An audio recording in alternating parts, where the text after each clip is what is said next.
Hello, this is Becca from Willow Hill Designs. Welcome to my studio. Today I am sharing about a quilt that I am working on for my grandson. I've had some requests to show the quilt, and here it is on the design wall.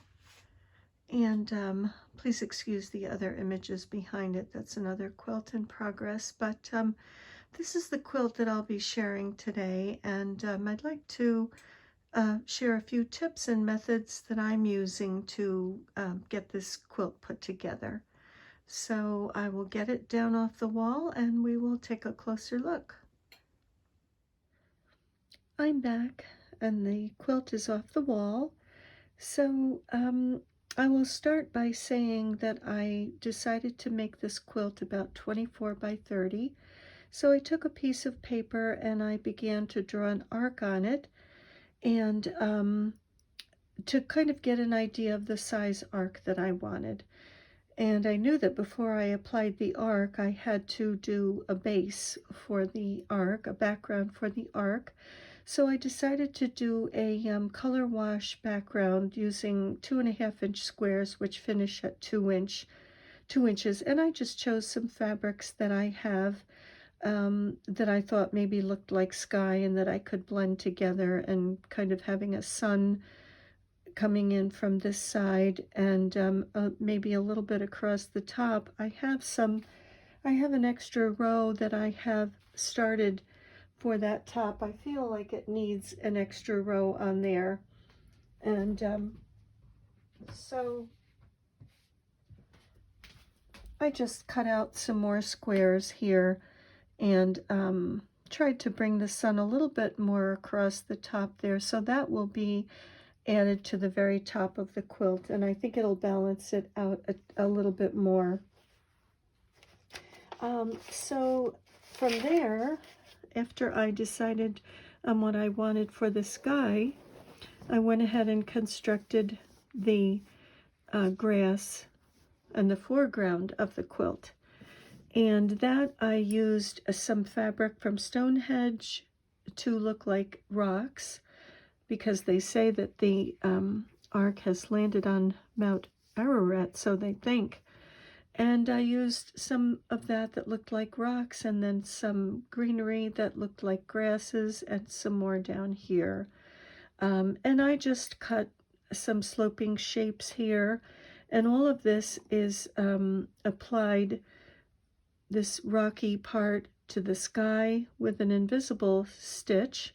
And then as I came down, I added this piece here that goes right across the quilt, and I did an invisible stitch joining that. And then lastly, I added these two sloping areas for the greenery in the foreground, and again the invisible stitch on those, which maybe you can see on there. I just used a light green thread for that.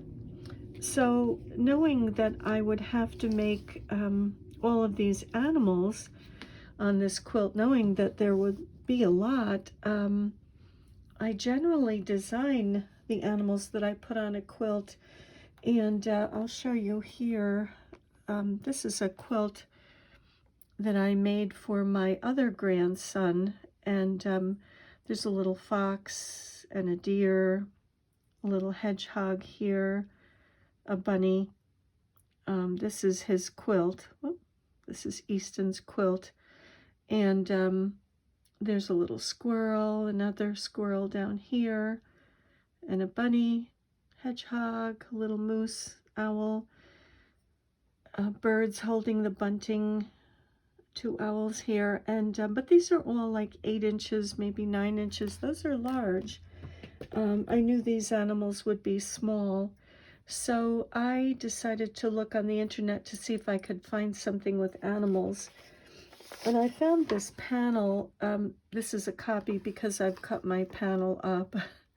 But this is a panel by a designer called J. Zinn. And on this panel, I thought, gee, this is wonderful. I can use these animals on here, cut them out and turn the edges and apply them to the quilt. And So I ordered a panel, and I was showing my daughter this. It's not her baby being born, it's her brother's, but I showed her this, and she loved the arc. She thought, Mom, why do another one use that arc? So I decided that's a great idea. I will do that. And so I cut the arc out of this panel.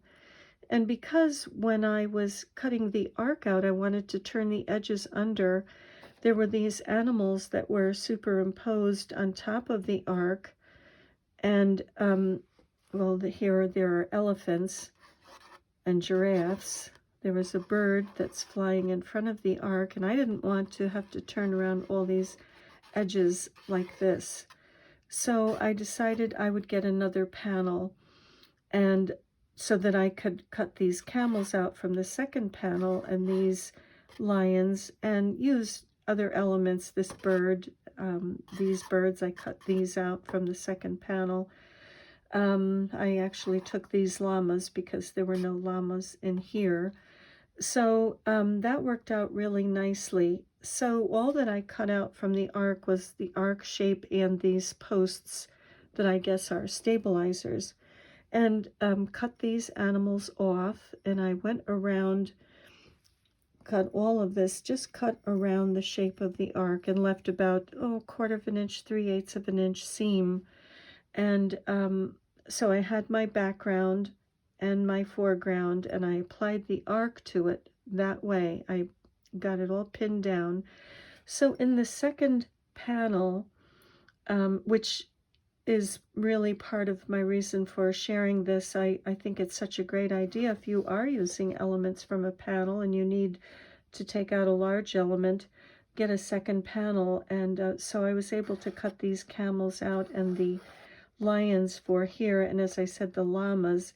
And so I applied the lions and the camels to this. And when I did this, the way I like to do applique, I love needle turn applique, but it's very time consuming, and with all of these animals it would have taken quite a long time. And on top of it, we have very tiny elements. These necks on the ostriches are maybe a little over 1/8 of an inch, and maybe 3/16 of an inch, and so your seam allowance would be very tiny.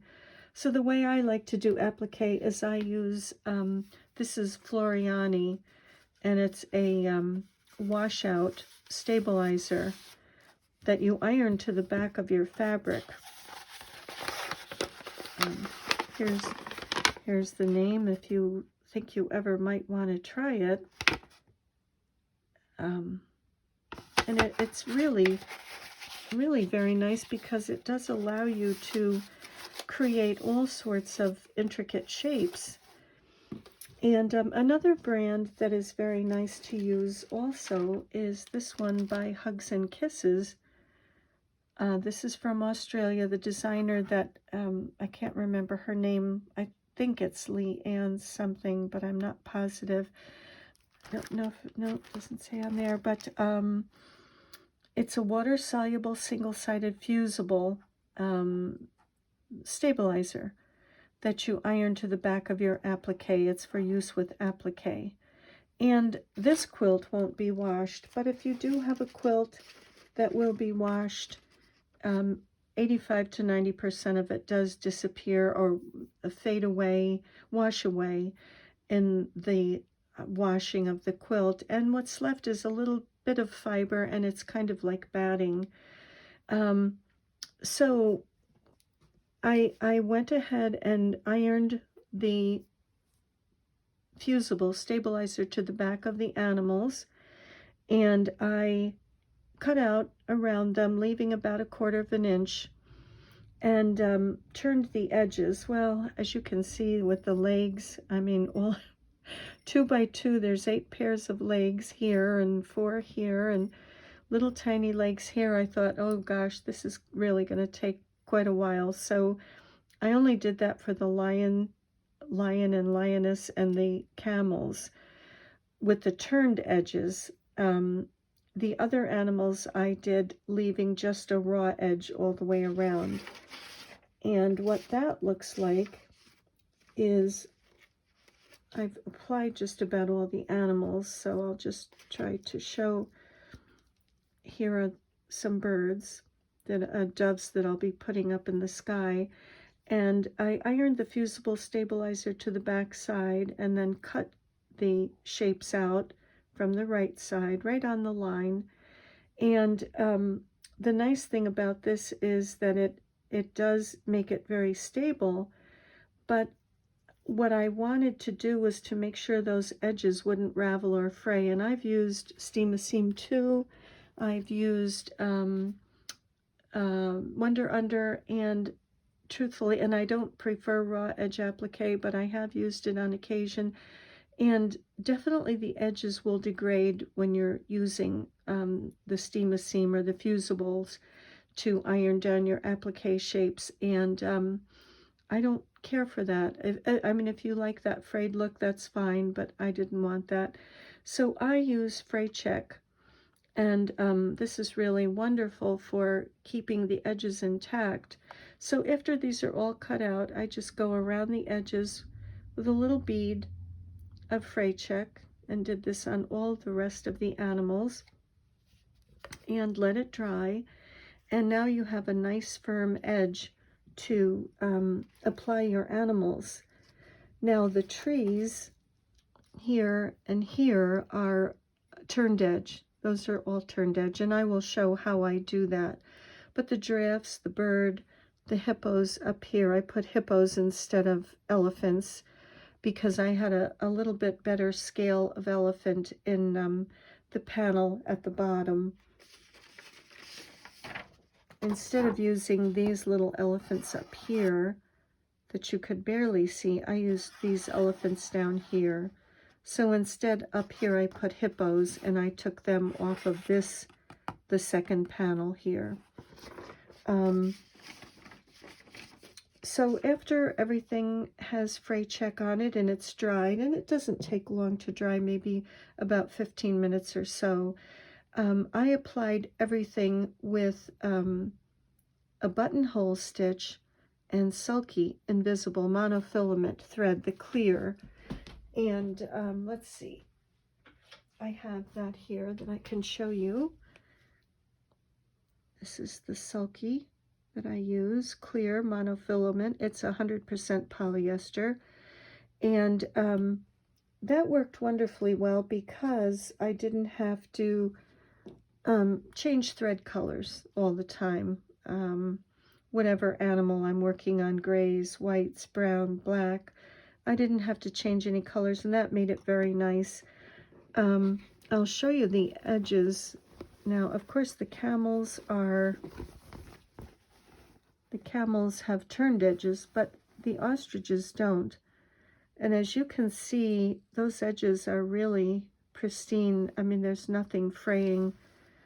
The sheep there, those edges as well are raw edge, and you can see that nothing is fraying there. The same thing with the bears.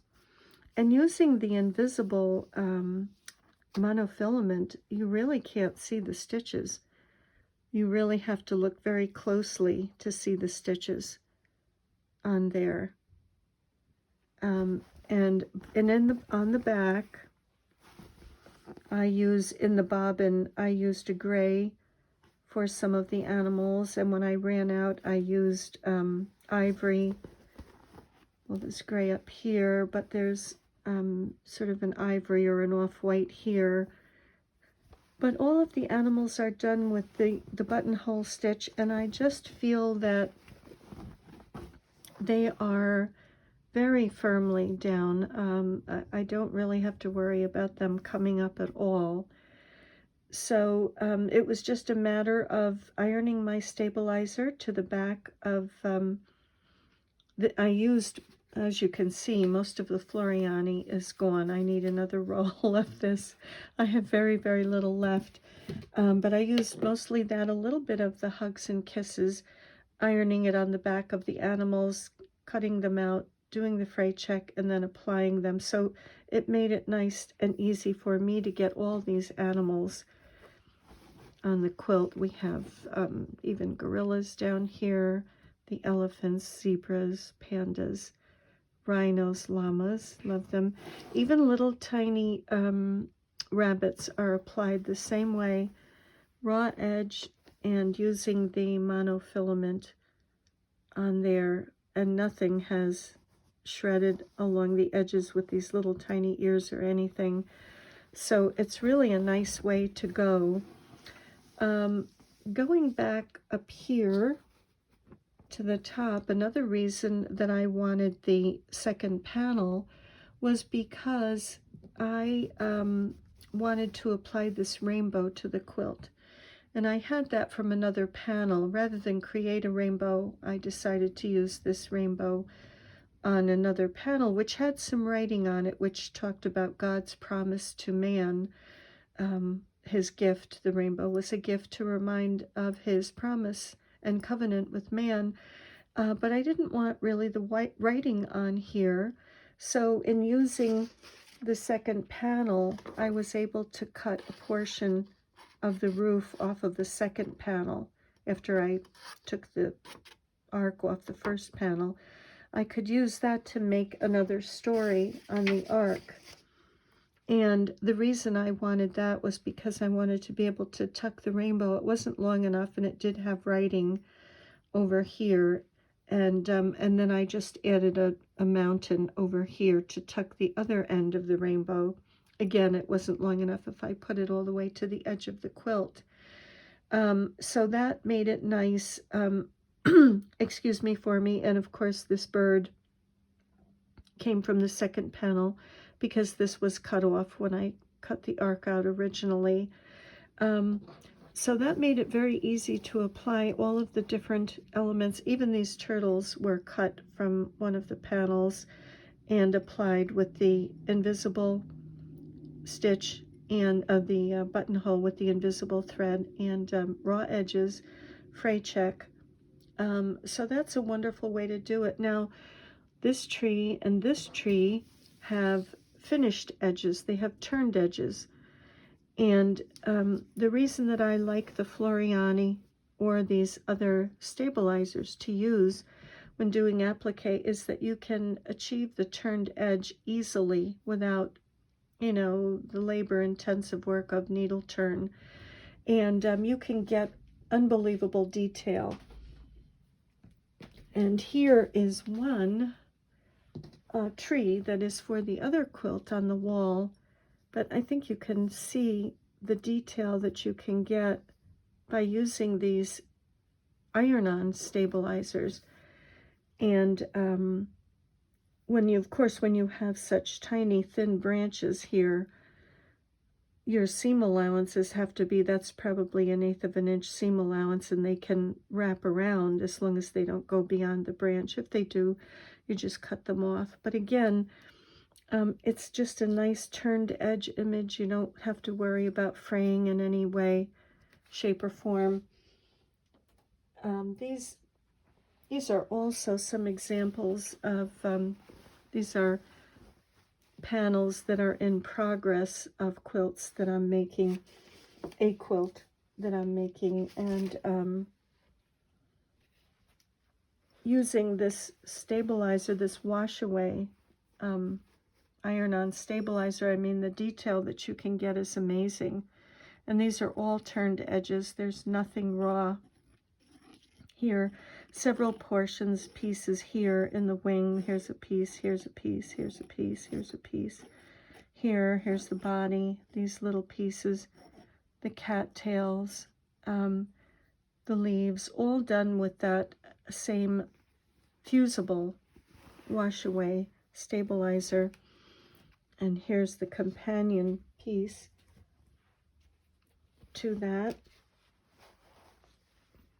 And again, the detail that you can achieve, the bamboo and the branches here, the little leaves that I've used that same stabilizer. And again, all the feather detail. And I mean, truthfully, if I had to turn all of this, I would be there for years doing all of that. And my preference is not raw edge applique. And certainly I have nothing, you know, against it. Anyone that likes to do that, that's fine. But for me, I like the turned edges, so I love to share and tout this wonderful method because it really does give you a nice finished look to your elements in your quilt. So I'll just quickly show you how I would do this. Let's see. Okay. I have, let me just make sure that I'm in frame here. Okay. I have to move my stool. I had to get up far enough so that you could get, I could show all the quilt here. This is the, this one is the Hugs and Kisses stabilizer, and this is the paper side, and this is the fusible side.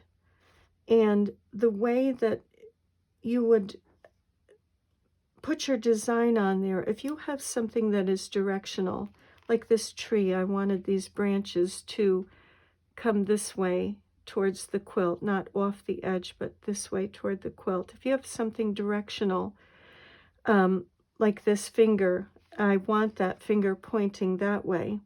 So I would trace on the fusible side, because that's the part that will be ironed to your fabric on the wrong side. So if we took a piece of fabric and we iron this to the wrong side of the fabric, when you cut this out, this is what you're going to see, that hand pointing that way. You don't have to reverse anything if you trace on the fusible side. So this is a hand that was traced just like that. That's the fusible side, cut out. It's ironed to the wrong side of the fabric. So what I've seen on the fusible side, whatever I see here, I want the finger going that way. When I iron it to the wrong side, the finger's going that way. When I turn all these edges under, the finger will be going that way, pointing. If I wanted it to point this way, I would just trace my design or draw, whatever you choose to do, draw my design pointing this way, iron it to the back side of the fabric, and when I look at it from the right side, the finger would be pointing the other way. I hope that's clear. This is just a piece of sandpaper board, and when you're going around these edges, we're going to turn these edges under. The only edges that you really have to clip are the smiles or the concave edges. Anything convex doesn't have to be clipped, but concave edges do, and V's have to be clipped. So I would just make a clip there, and then I just did this little curve here so that you could see that you do clip the smiles. So that would be considered a smile. And I use a sew line glue stick to glue the edges down. And so then I would just, I usually like to begin at the most difficult part. So I would do this little turn up here first. And just use your fingers to hold the edge. I hope I'm not blocking too much here for you. And around that little fingertip, you just gather. Let's make sure I put enough all the way down to the clip. Keep gathering, and then you can adjust with your, whether you have a stiletto or something with a little point on it.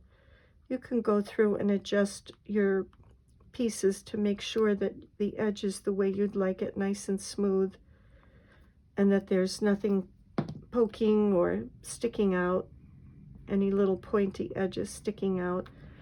And then I would just turn it, and I would continue to turn this edge over, and the stability of the stabilizer helps you to follow that shape. the stabilizer has enough stiffness to it to help you follow and achieve the shape that you'd like. And if you see anything that you're not happy with, you can readjust it. There is a little window of time.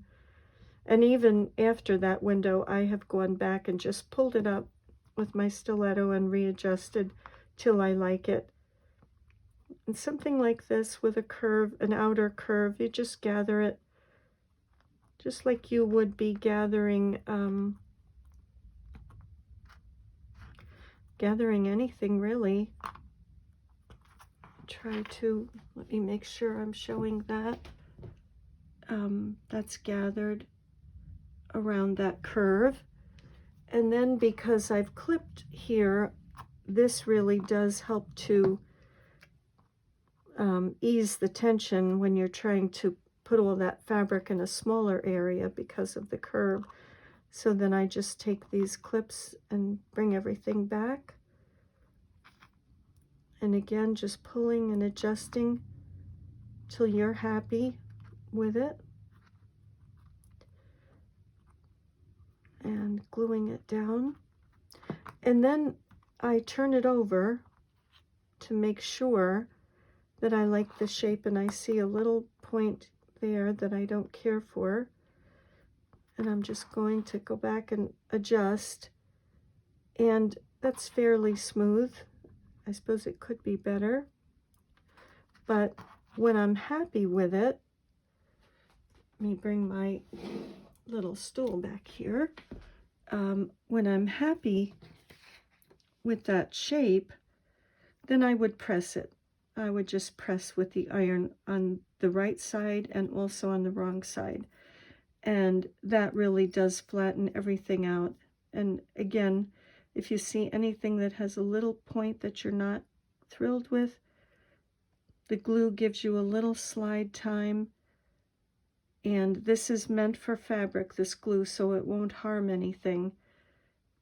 And so there's your finished shape with the turned edges.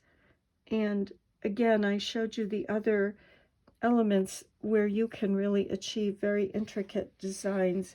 And I think the key to remember is don't draw on the paper side, because then you have to reverse your image, or if you're doing an original drawing, you have to draw it in reverse, where I like to just draw on the fusible side, and it's got a little shine to it. You can kind of see that the glue is on there. And so when it's ironed on, when this is ironed on to the right side, it's going to go in the direction that you want it. So I hope that that helps. So I think that's pretty much all that I wanted to cover on here. I still have a bit more to do on this. I'm just added these birds. They're not stitched down yet. I'm not sure if I'll add Moses from the other, I'm sorry, not Moses, Noah from the other panel or not. I may add him.